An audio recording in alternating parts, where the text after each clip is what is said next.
Živimo v času informacij, živimo v času obilja, vsega je na pretek.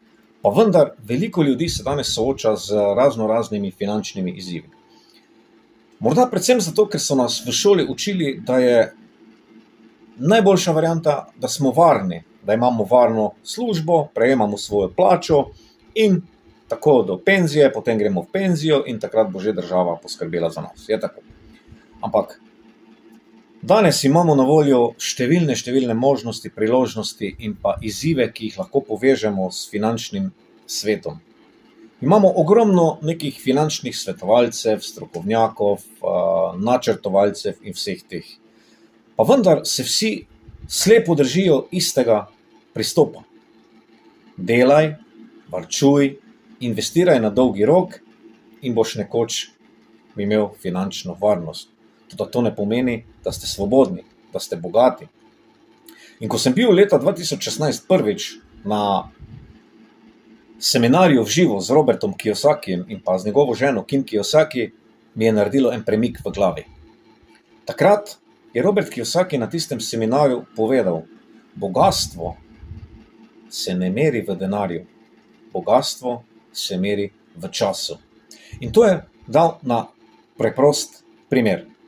Recimo, da imamo mi okoli 1000 evrov nekih mesečnih stroškov. Koliko smo mi bogati? Bogati smo toliko, koliko časa mi lahko preživimo, če izgubimo službo, če ne moremo delati, če nam posel propade in še kakšen drugi izziv, če imamo.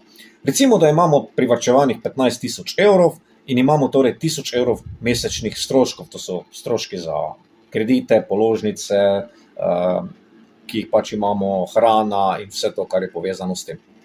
Kar pomeni, da smo mi bogati 15 mesecev. Kajti po 15 mesecih bo nam denarja zmanjkalo.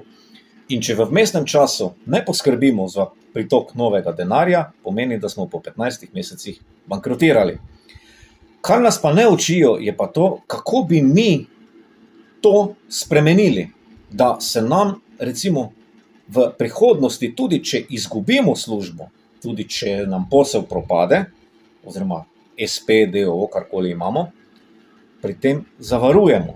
Kar pomeni, da investiramo oziroma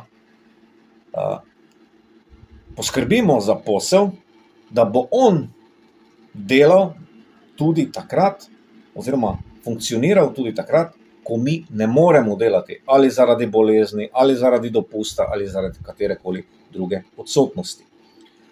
In v primeru, ki smo ga prej povedali, torej 1000 evrov mesečnih stroškov, da bi mi postali finančno svobodni, potrebujemo na drugi strani posel, ki nam bo prinašal vsaj 1000 evrov prihodka, tudi če mi več ne moremo delati oziroma nismo fizično sposobni ali vpeti v ta posel.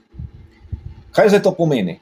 To pomeni, da moramo najti investicije, poslovne priložnosti ali nekaj takšnega zgraditi, da bomo mi vsak mesec dobivali 1000 evrov pasivnega prihodka, ne glede na to, ali mi delamo ali ne delamo. In takrat lahko govorimo, da smo se finančno osvobodili. In vprašujem se, zakaj nas tega ne učijo?